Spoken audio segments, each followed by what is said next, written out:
who doesn't have any connections, except now that things have improved, in the past has not been able to get a good health care, which is his fundamental right. Right to life is the most primordial right. This is in the course of my written discourse also. That why is this earth unique? Why? It's only unique because there is life on it. Otherwise it would have been just like a barren rock, just like any other planet in the universe, where there is no life and there is no significance. And when we talk about life, the first thing which comes to our mind is the quality of life. Miserable life is no life. The life with pain, the life with curse is no life. And Allah Almighty, in fact, has bestowed all of you, sir, sitting here, with an extraordinary ability, a capability, a faculty, a gift, that you serve the ailing section of the society, the miserable, the pain in the society, for which I believe honestly that it is the government of the day which has to contribute both in terms of improving the public health system and also to look after you people. When I went and saw some of the hospitals, tertiary hospitals, let us take an example of the Services Hospital Lahore. Do you believe that there were no foundational, fundamental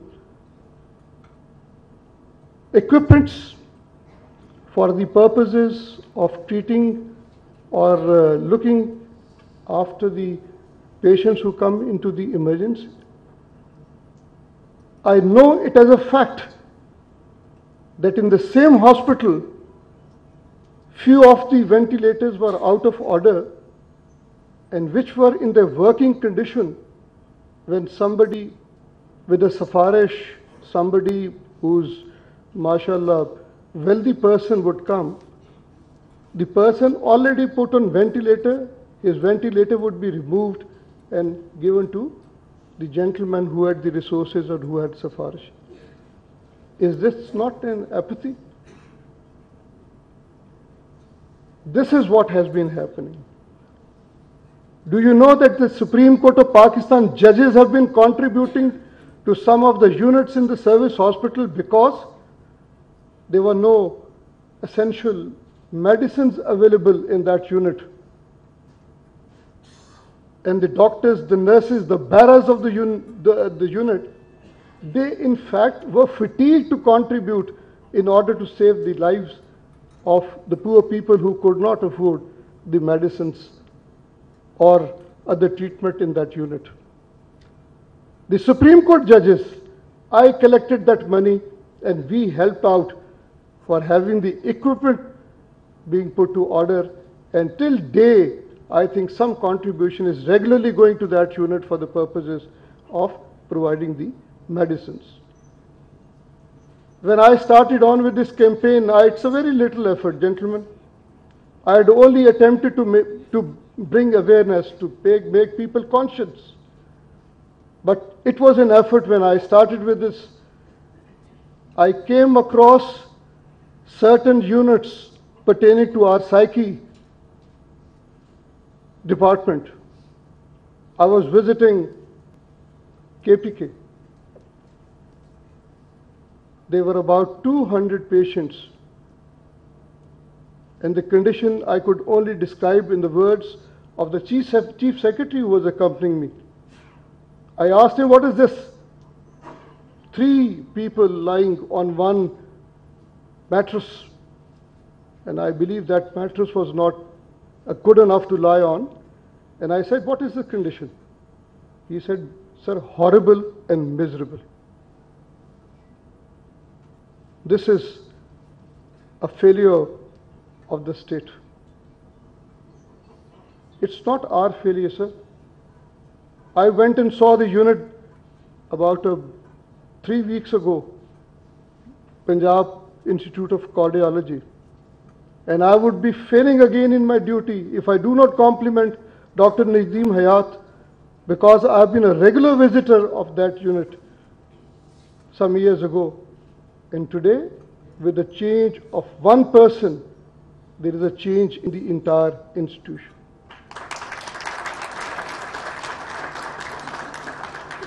So this is not an ordinary profession.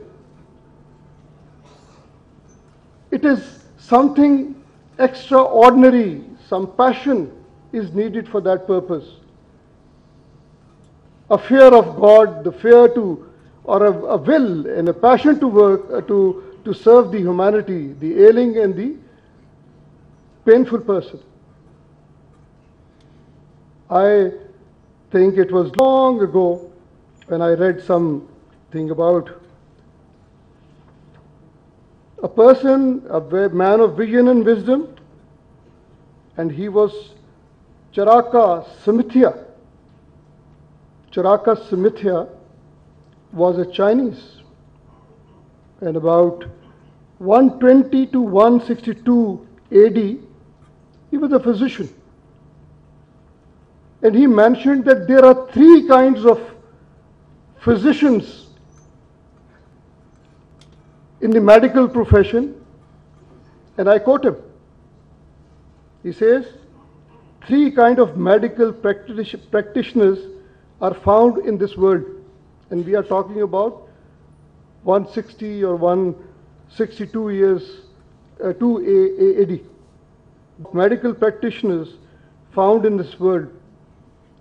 Firstly, the imposters in the physician's robes, as we have the quacks today. Secondly, the vainglorious pretenders. And thirdly, those endowed with the true virtue of a healer.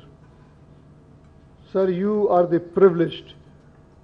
You are endowed with the true virtues of a healer, and I praise all of you.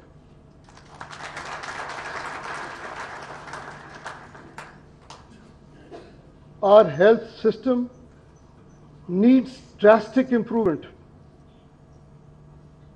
and that could only be possibly done if adequate facilities and adequate funds are provided to, at least I'm speaking in terms of the public sector, by the government. This is the duty of the government to do so. But unfortunately, being at the helm of a particular section or organ of the state, I've come across that very small amount, very meager amount, very little V amount is given to the health sector.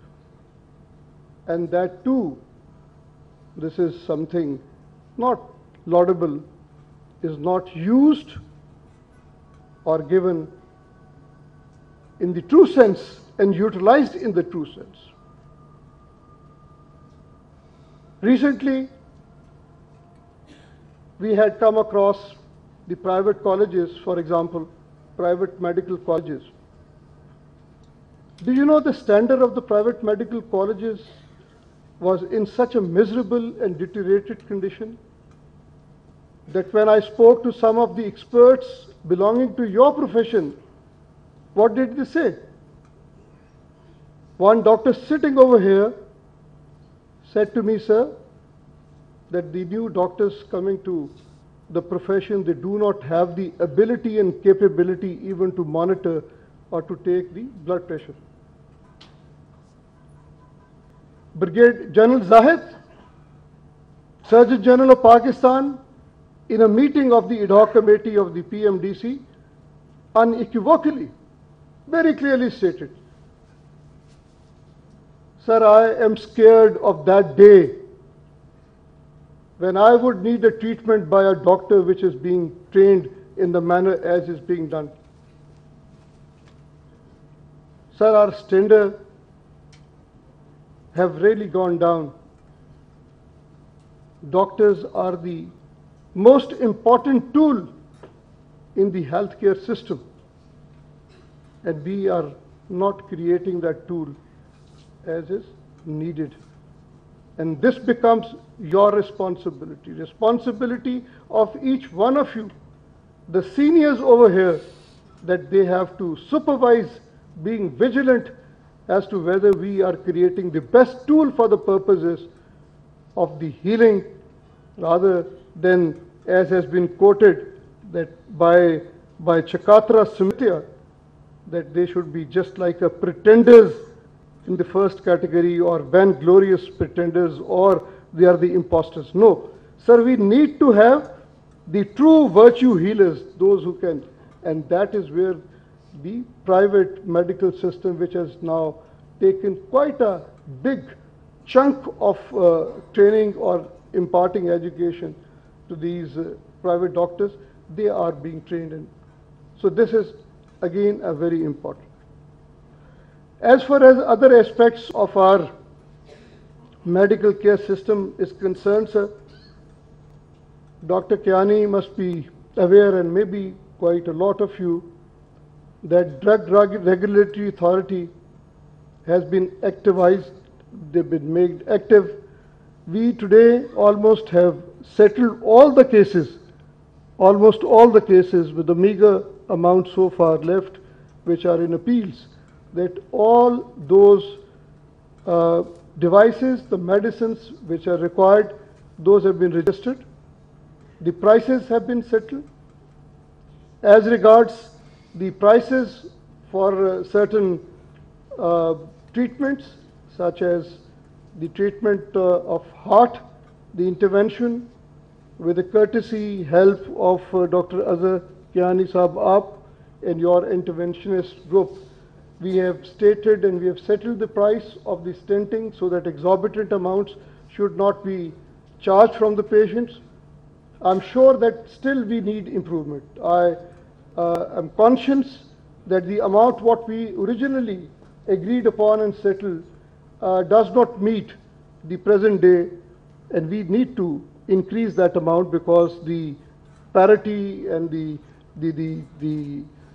foreign exchange disparity or the rate of change in the dollar along with the rupee, that has now compelled us to draw a new formula for this purposes.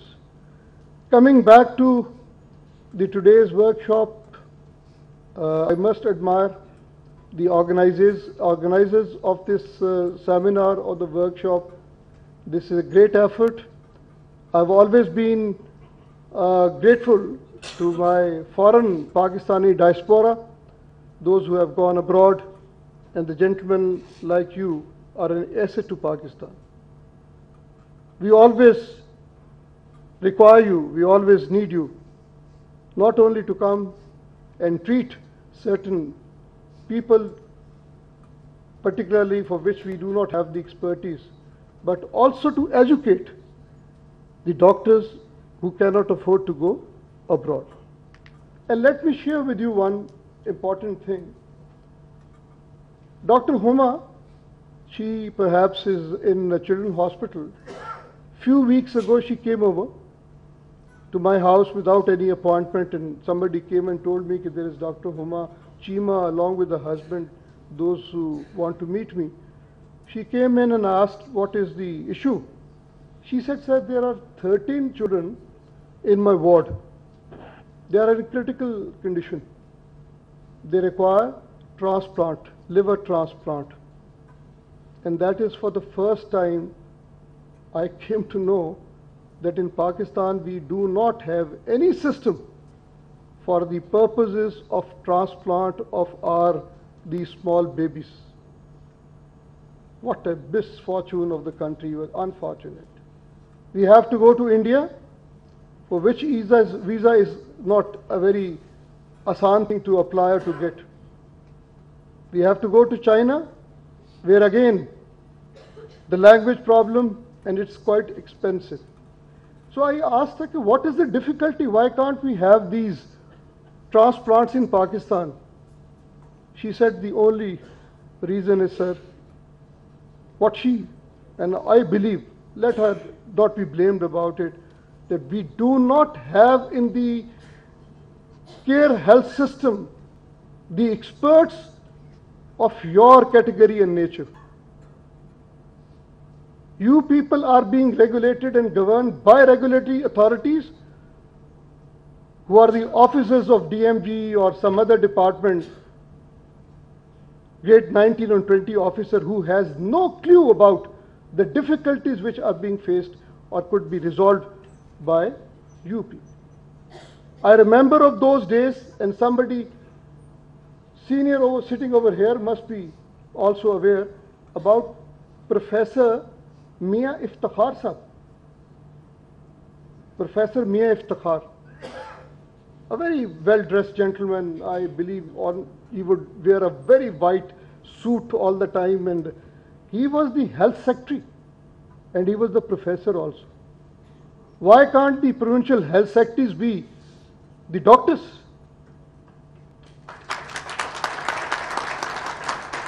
Rather, they should be. And I'm interacting with the government that this kind of arrangement should be made, that they must, who knows about the real issues, the real problems, must be given the responsibility to resolve their issues and their problems. So coming back to Huma Chima's issue, I said, now what is the problem? She said, gee, there is no system over here. I spoke to Dr. Jawad, who was presently working as an administrator of the PKLI, which we have taken over. He said, no problem, we can have this operation done, transplant done with a couple of days' time or a week's time. So I said, okay, then we'll start on last week of December or first week of January. Everything was settled. Donor was present, which is the mother, obviously. The patient was here.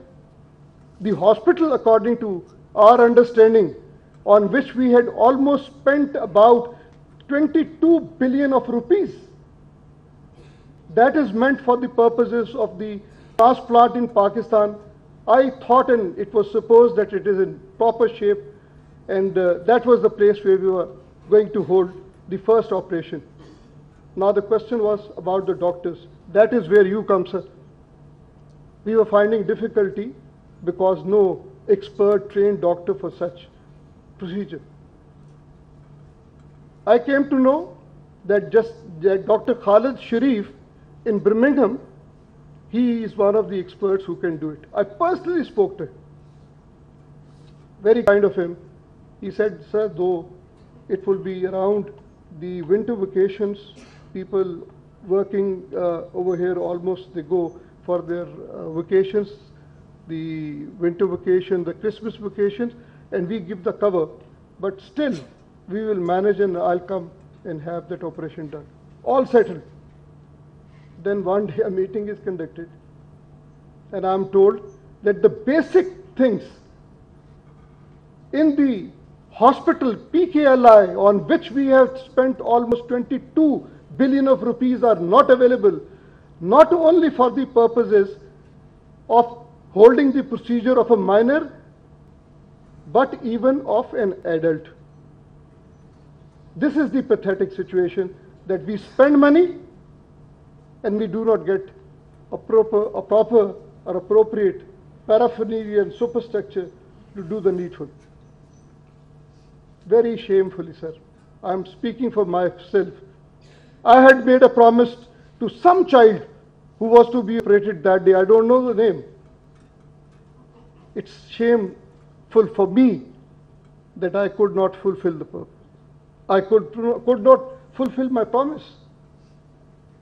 Sir, we have to show our passion now.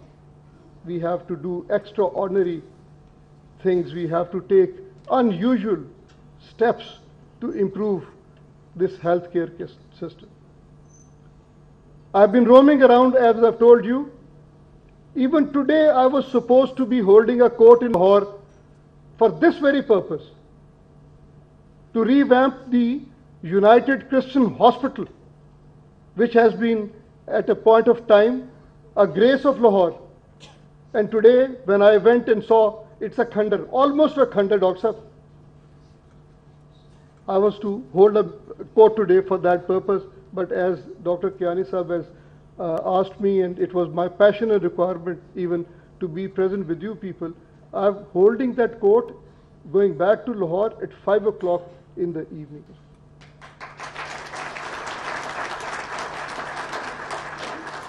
I have asked the doctors of Lahore city, I've asked and requested the doctors of our major cities in all of the provinces, can I do anything more? Believe you me, sir. Believe you me, I am not exaggerating. I am not trying to aggrandize my position.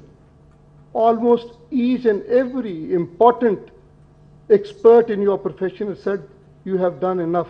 The foundational things have been done. It is only now the execution of those policies which we have made and laid down that those have to be implemented. Sir, PMDC law is complete.